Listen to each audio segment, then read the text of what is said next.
네, 2022년도 제38회 요양보호사 자격시험 짝수 오전 17, 18번 문제 해설할 겁니다.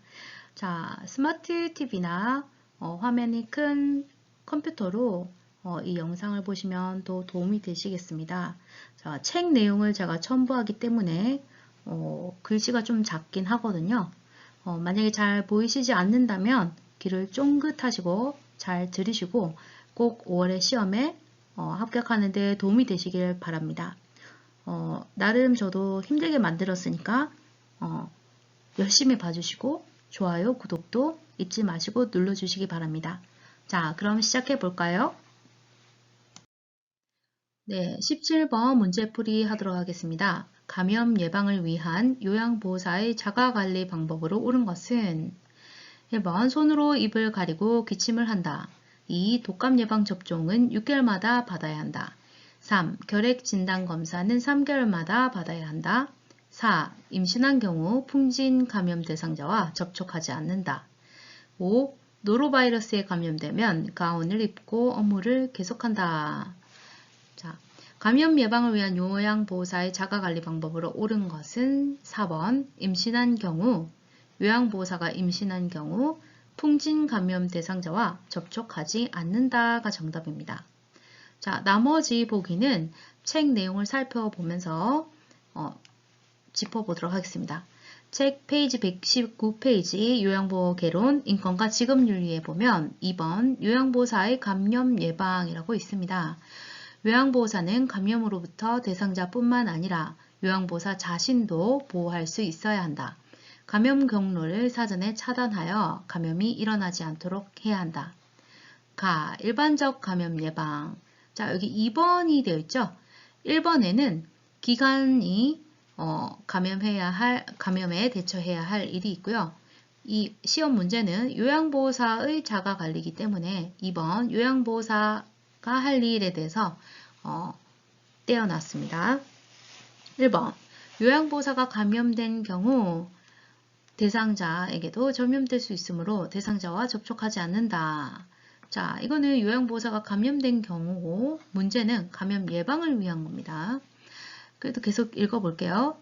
또한 대상자가 감염된 경우 요양보호사는 보호장구를 착용한 후 접촉한다. 자, 이번에는 대상자가 감염된 경우입니다. 그럼 요양보호사는 아직 감염되지 않은 상태거든요. 요양보호사는 예방을 위해서 보호장구를 착용한 후 접촉한다. 자, 여기는 보호장구에 대한 얘기는 없었습니다. 2번 임신한 요양보호사는 임신한 요양보호사 4번 정답에 나와 있죠. 맞는지 확인해 보겠습니다. 풍진, 수두 등 선천성 기형을 유발할 수 있는 감염성 질환을 가진 대상자와 접촉을 하지 않는다.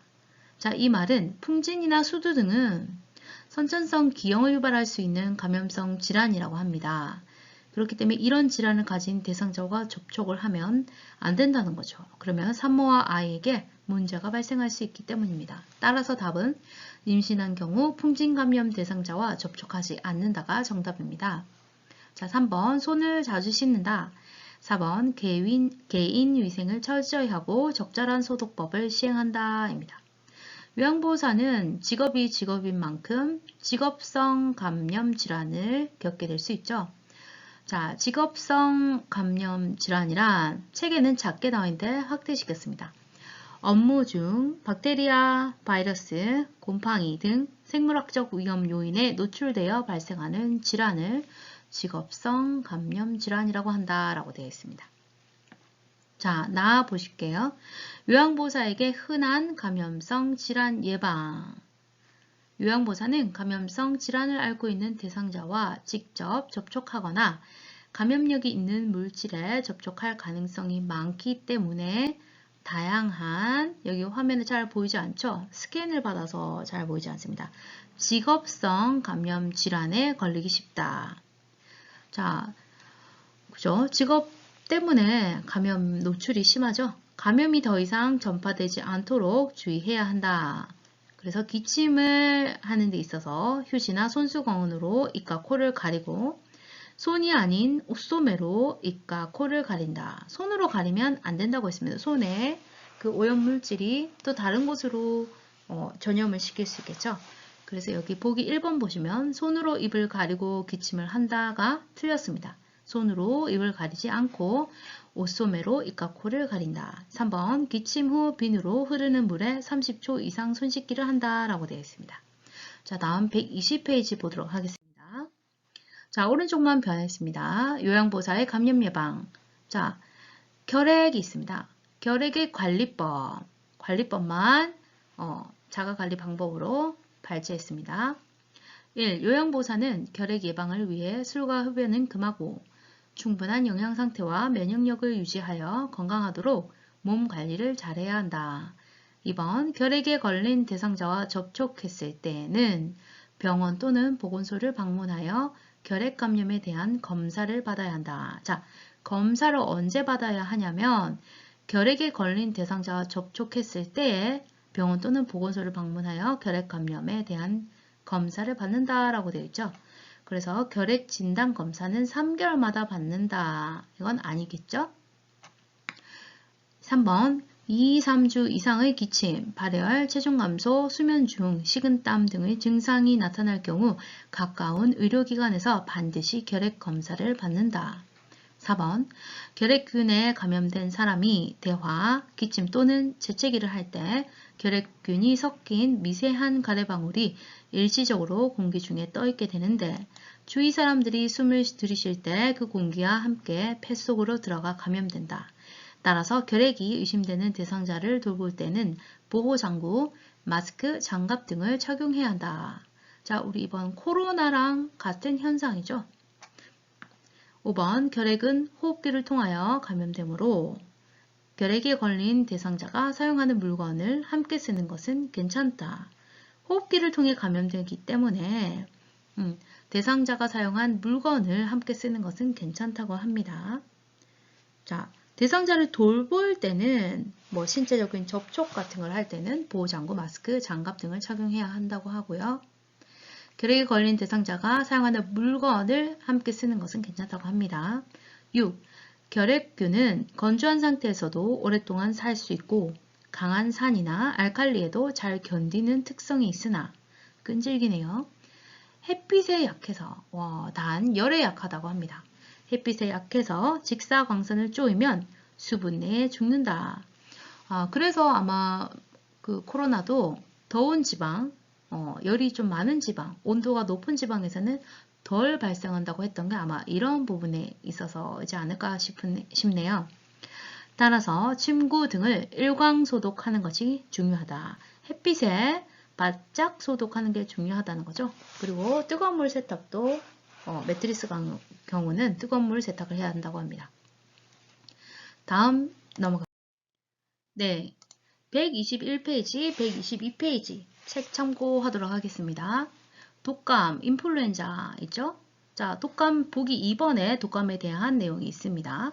관리법. 우리나라에서는 인플루엔자가 통상 12월부터 이듬해 5월까지 유행하므로 자, 독감이 언제 유행하냐면 겨울에서 봄까지 유행한다고 합니다. 독감 예방접종은 10월에서 12월 사이, 늦은 가을에서 초겨울 사이에 받는 것을 권장한다 라고 되어 있습니다. 자, 독감이 유행하기 전에 접종해야겠죠? 자, 그러면 독감 예방접종은 6개월마다 받아야 한다라고 보기에 되어 있는데 페이지 214페이지 잠깐 떼어왔습니다. 예방접종 종류와 주기가 있습니다. 전 국민에 해당되는 거죠. 자, 대상 전염병 밑에 부분에 보면 인플루엔자 독감 부분에는 매년 1회 받는다라고 되어 있습니다. 따라서 독감 예방접종은 6개월마다 받는다가 아니고 매년 1회 받아야 한다가 정답입니다. 때문에 답 2번도 틀렸습니다. 자, 노로바이러스 장염이 있습니다. 증상에는 구토, 메스꺼움, 오한, 복통, 설사, 근육통, 권태, 두통, 발열 등이 있고요. 관리법에는 노로바이러스는 잘 전파되므로 요양보사가 감염된 경우 증상이 약하더라도 2, 3일간 요양보 업무를 중단한다라고 되어 있습니다. 요양 업무를 중단해야 합니다. 자, 근데 보기 5번 보시면 노로바이러스에 감염되면 가운을 입고 업무를 계속한다. 틀렸죠? 2, 3일간 요양 업무를 중단해야 합니다. 그리고 나서 증상 회복 후에도 최소 일을 하는 동안에 2, 3일 동안은 음식을 조리하지는 않는다. 아직까지 남아있는 균이 있거나 하니까 어떻게 또 옮길지 모르니까 확실하게 없어지기 한 2, 3일을 더 음식 조리 등은 하지 않습니다. 그리고 개인 위생을 철저히 하고 어패류 등은 반드시 익혀서 먹는다라고 되어 있습니다. 자, 이 노로바이러스 장염은 그 바이러스 소량으로만으로도 감염력이 엄청 크기 때문에 조심해야 된다고 합니다. 자, 그럼 다음 페이지 보실까요? 자, 18번 폐결핵에 관한 설명으로 옳은 것은 되어 있습니다. 이번에는 폐결핵입니다. 자, 보기 5개 볼까요? 1번 바이러스성 감염 질환이다. 2번 스테로이드 약물 복용으로 예방할 수 있다. 3번 약물 복용 중 주기적인 간 기능 검사가 필요하다. 4번 치료기간 중 증상이 사라지면 약물 복용을 중단한다. 5번 오전에 고열이 나고 오후에 열이 내리는 증상이 반복된다 라고 되어 있습니다. 자, 폐결핵에 관한 설명으로 옳은 것은 3번 약물 복용 중 주기적인 간 기능 검사가 필요하다 입니다. 자, 책 내용을 살피면서 보기 하나하나 짚어보도록 하겠습니다. 자, 책은 요양보호 관련 기초 지식, 자, 노화에 따른 변화와 질환 부분입니다. 143페이지에서 144페이지 참고하시면 되겠습니다. 폐결핵. 폐결핵은 결핵균이 폐에 들어가 염증을 일으키는 질환을 말한다. 입니다.